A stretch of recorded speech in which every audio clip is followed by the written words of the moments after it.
Olá, você vai ver nesta edição do Câmara Rio Notícias. Frente Parlamentar faz reunião para debater a regulamentação do serviço público de aluguel de bicicletas. A bicicleta, apesar de não ter motor, de aparentemente não ter grande tecnologia, ela é o transporte do futuro, não tem nenhuma dúvida disso. Câmara discute aumento dos casos de violência contra a mulher. E você vai saber como os táxis conhecidos como amarelinhos podem virar patrimônio imaterial da cidade. O taxista no Rio de Janeiro ele é um agente turístico.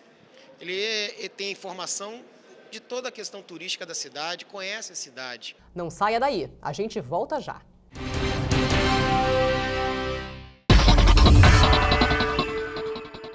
Não perca segunda-feira, Rio TV Debate ao vivo. Passada a folia, vamos discutir a organização do Carnaval de Rua no Rio. Um patrimônio cultural na interpretação dos representantes de blocos, associação de moradores e vereadores, às 2h30 da tarde, aqui na Rio TV Câmara.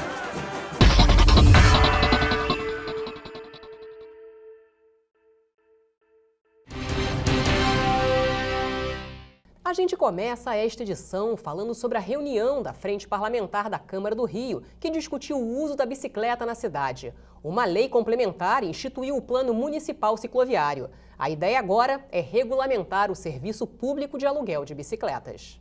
Engarrafamento, poluição, acidentes e até mortes.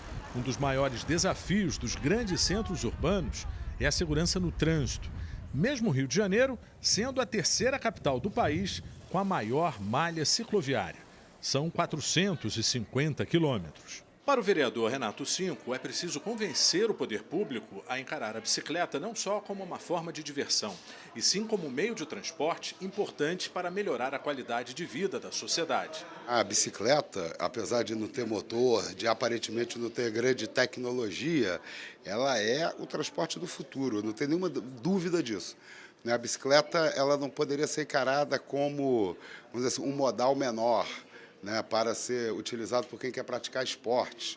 A bicicleta ela pode significar uma solução para a mobilidade urbana na nossa cidade. Se a gente tivesse realmente uma rede cicloviária no Rio de Janeiro, muita gente que hoje está usando o transporte individual ou mesmo o transporte coletivo poderia migrar, ajudando a melhorar a mobilidade urbana e se beneficiando também, a partir de uma locomoção saudável. Durante a reunião da Frente Parlamentar em Defesa da Bicicleta e da Mobilidade Urbana, foi feito um balanço da CPI da ciclovia e foi discutida a lei complementar que institui e regulamenta o Plano Municipal Cicloviário para a cidade do Rio de Janeiro.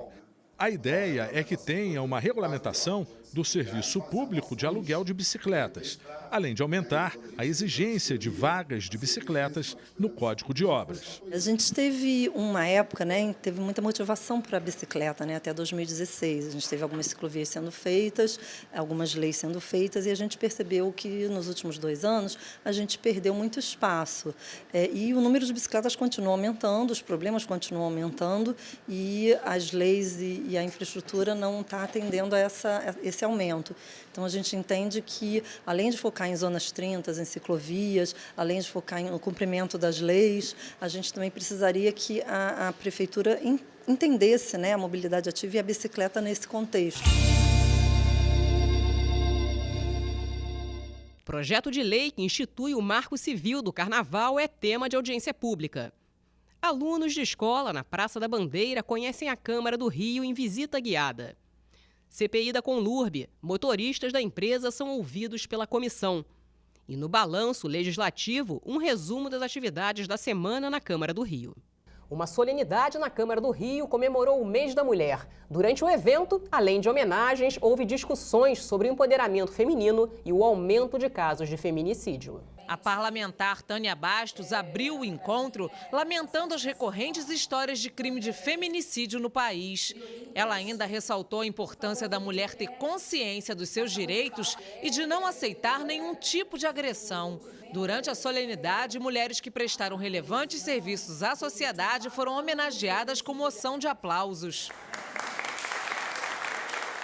Uma dinâmica de empoderamento feminino foi oferecida às mulheres que participaram do encontro. O trabalho de coaching, ele faz muito isso, né? Ele provoca o próprio desenvolvimento, e com isso existe um efeito multiplicador dentro de toda a sociedade. Na verdade, dá para a mulher a condição dela enxergar o poder que ela tem, né, e o poder transformador e multiplicador, uma vez que a mulher conduz as famílias e ela tem a educação dos filhos. Então isso é muito importante, e não só falar das dificuldades, mas também falar da energia que é possível obter num grupo de mulheres juntas. As mulheres gostam de socializar, elas gostam desse tipo de atividade, né, em comunidade, em grupos. Então a importância da gente trazer para a realidade práticas que sejam positivas e com muita energia. Segundo a secretária municipal de Políticas Públicas para as Mulheres, o número de mulheres agredidas vem crescendo. A expectativa é que o novo centro seja inaugurado na cidade. A lei do feminicídio, promulgada em 2016, trouxe avanço nas políticas públicas voltadas para as mulheres no país.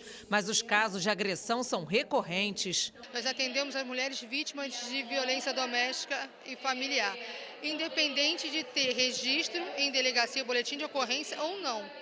Então, desse grupo, violência psicológica e moral foram 10% das 400 mulheres atendidas no ano de 2018. Tivemos violência física, psicológica, moral e patrimonial, 29% das mulheres atendidas. Psicológica, física e moral, 33%. O que nós percebemos é que muitas mulheres chegam questionando se sofrem ou não um tipo de violência. E se percebe ao longo do atendimento que são vários tipos que ela sofre. A vereadora Tânia Bastos diz que no mês em que se comemora o Dia Internacional da Mulher é preciso comemorar, mas ainda é preciso avançar em muitas políticas públicas voltadas para a mulher. Hoje, nesse encontro que nós tivemos aqui, as mulheres tiveram um momento de se autoconhecer, né? Então, assim, muitas delas falaram sobre aquilo que elas estavam sentindo, outras deram depoimentos de vida, né? De tudo que elas passaram na sua adolescência, na sua infância, e que hoje estão aqui mostrando para a sociedade o quanto elas foram capazes de chegarem onde verdadeiramente elas queriam chegar. E uma lei do vereador Átila Nunes prevê que empresas fornecedoras de serviços estendam benefícios de novas promoções a clientes pré-existentes. Eu converso agora com o vereador Átila Nunes, que é autor do projeto de lei, que agora é lei, das empresas que serão obrigadas a fornecerem os benefícios aos clientes pré-existentes. Não é mesmo, vereador? Como é que funciona a lei? Fala um pouquinho da importância dessa lei para a gente. Olha, acredito que todo consumidor já tenha passado por essa situação. Ele é um cliente já de longa data de uma empresa prestadora de serviço e, de repente, ele vê essa empresa oferecendo no mercado para conquistar novos clientes ofertas maravilhosas. E ele olha e fala assim, poxa, mas eu já sou 1, 2, 3, 5, 10 anos cliente dessa empresa e não tenho acesso a essa mesma promoção. A ideia dessa lei foi exatamente estender a quem já é cliente, né, de uma empresa prestadora de serviço os mesmos benefícios ou as promoções concedidas para conquistar novos clientes. A ideia básica é que a pessoa, até por uma questão de justiça, ela possa também se beneficiar com campanhas de promoção. E a empresa que não cumprir a lei, ela será multada, vereador? Olha, o primeiro passo, isso é importante que o consumidor tenha consciência, é que, além da multa, é mais importante para o consumidor ter acesso ao benefício, né? Então, a questão da multa, por exemplo, é para que a empresa ela seja enquadrada para que ela não repita esse erro. Mas, por parte do consumidor, ele deve ou recorrer a um órgão, né, de defesa do consumidor ou mesmo entrar na justiça requerendo aquele reembolso, né, sobre a promoção que ele não teve acesso e até podendo mesmo pedir, né, uma devolução em dobro, considerando que era um pagamento indevido, né, de repente dentro de um total que ele teria direito a um desconto. Ou seja, o consumidor deve e precisa denunciar a empresa que não está cumprindo a lei, né, vereador? Exatamente, não só denunciar, mas também sempre exigir o seu direito. Ou seja, o primeiro passo é entrar em contato com a própria empresa, né, mostrar que agora é lei, que ele tem um direito também de ter acesso àquelas condições promocionais que um novo cliente teria. Se a empresa, infelizmente, não respeitar esse direito do consumidor, ele deve requerer, né, junto a um órgão ou mesmo à justiça esse direito. Vereador, muito obrigada pela sua entrevista e nós voltamos ao estúdio.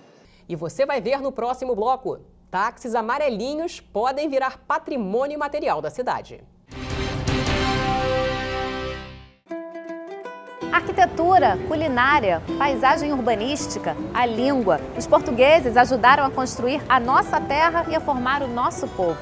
No programa Heranças da Terrinha, você vai viajar por cenários do Rio de Janeiro e de Portugal e notar as muitas semelhanças entre eles. Não perca aqui na RITV Câmara.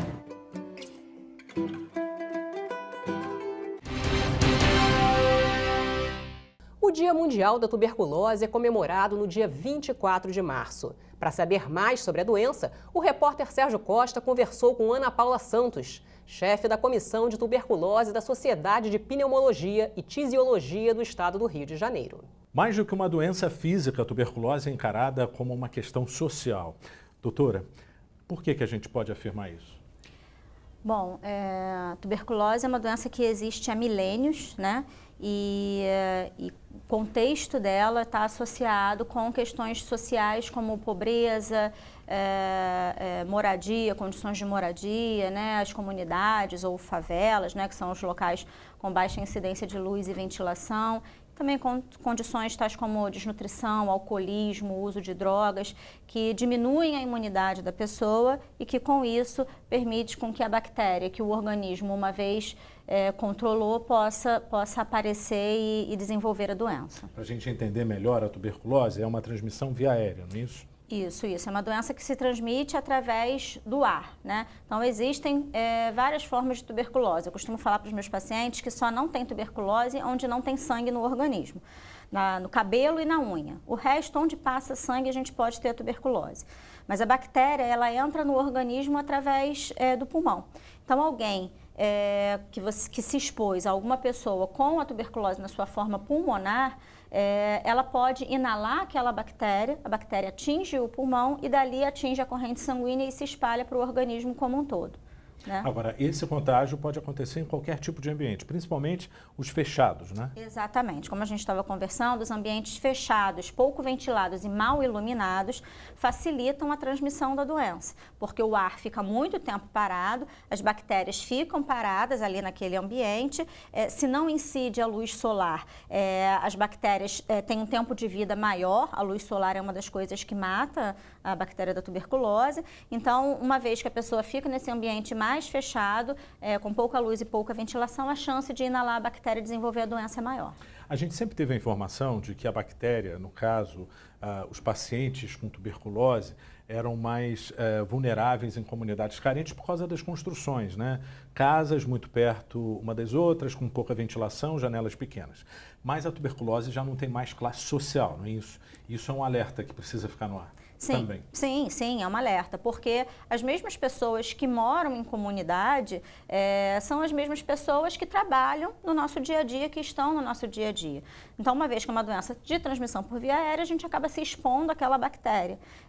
E aí parte, né, do nosso organismo a capacidade de conter ou não aquele problema. Então, se a pessoa, né, que está fora da comunidade, né, que tem uma classe social menos pior, ela acaba se expondo à bactéria e tem uma diminuição da imunidade por algum motivo, ela pode desenvolver a doença também. Então, no meu dia a dia, na minha prática diária, eu vejo que a tuberculose é uma doença democrática em termos de situação socioeconômica. Né? Mas é claro que, assim como eu estava te falando, se você colocar um mapa mundi, né, com as taxas de frequência de tuberculose e a questão socioeconômica dos países, a gente vai ter uma sobreposição. Nós temos um tratamento gratuito e números elevados, né? Por quê? Infelizmente, a tuberculose ainda é uma doença que precisa de um tratamento longo, né? O tratamento com o esquema básico, que a gente chama, Sérgio, dura 6 meses, né? E apesar de ser um tratamento totalmente gratuito, não é nada legal, não é nada confortável, agradável usar uma medicação todos os dias durante 6 meses. E além disso, quando a gente começa a tratar a doença, o paciente melhora. Então ele melhora, acha que já está curado e que não precisa terminar o tratamento. Então ele abandona muitas vezes no meio do caminho. Quais são os cuidados, como que a gente deve se prevenir ou quais os sintomas que a gente já deve observar bem no início? A tosse, né? A tosse é o parâmetro que a gente usa para fazer o que a gente chama de busca ativa, que também é mencionado nesse novo manual de controle de tuberculose do Ministério da Saúde.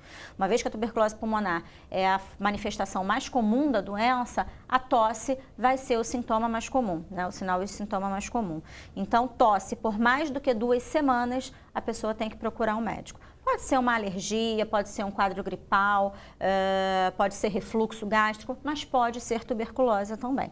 Então, a tosse é a principal manifestação que a gente tem que procurar. E o exame pode ser feito no posto de saúde rapidamente, né? Sim, sim. Todos os postos de saúde, eles estão muito bem orientados nesse sentido. De uns anos para cá, depois da implementação do Sistema Único de Saúde, o tratamento da tuberculose ele foi descentralizado. O que chama isso, né? Todo posto de saúde, o postinho ali da esquina do meu médico de família, ele tem capacidade de investigar e de diagnosticar a tuberculose. E uma vez que a pessoa apresente algum sintoma da doença, procura o postinho de saúde, que os médicos, a equipe de saúde vai estar totalmente preparada para diagnosticar a doença. A gente pode apostar em um futuro melhor em relação à tuberculose, já que quando a gente pensa em tuberculose, a gente lembra do passado? Sim. A Organização Mundial de Saúde, ela tem alvos, diria, muito ambiciosos, né? Mas talvez a gente precise de alvos mais fortes, assim, para a gente correr mais atrás de uma melhora, né? Os números, né, o coeficiente de incidência da doença no Brasil, historicamente vem diminuindo, isso não há dúvida, mas se a gente, mesmo que a gente continue caindo, mas caindo nessa velocidade, a gente não vai atingir a meta da Organização Mundial de Saúde, que é diminuir o número de incidência de tuberculose até 2035, então 2035 é amanhã, né? Então, se a gente continuar nessa velocidade de diminuição, a gente não vai alcançar essa meta. Então, nossa parte, né, a parte do profissional de saúde que trabalha com isso e trabalha porque gosta muito, né, trabalhar com tuberculose, a gente encontra muita dificuldade social aí, então a gente precisa gostar muito de trabalhar com tuberculose. A gente se empenha nesse sentido, de aumentar a busca ativa e de orientar os pacientes, né? Acho que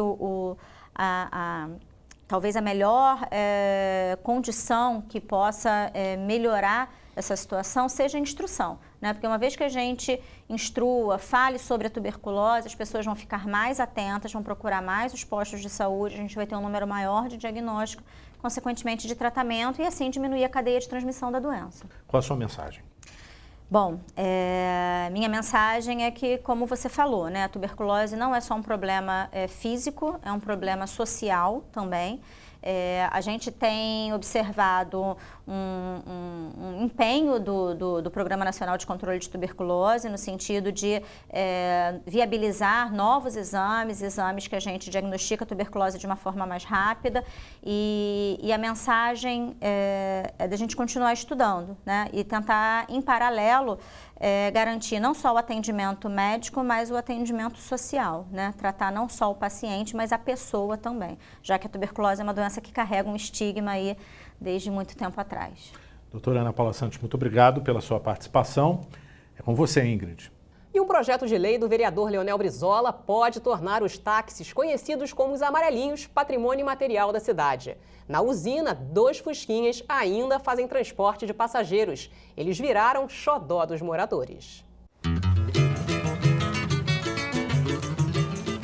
Uma pintura inconfundível, não precisa nem ler o letreiro. Viu um veículo amarelo e azul, pode chamar, é táxi.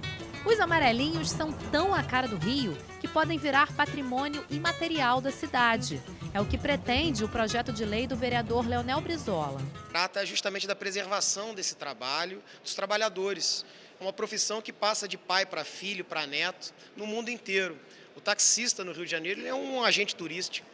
Ele tem informação de toda a questão turística da cidade, conhece a cidade.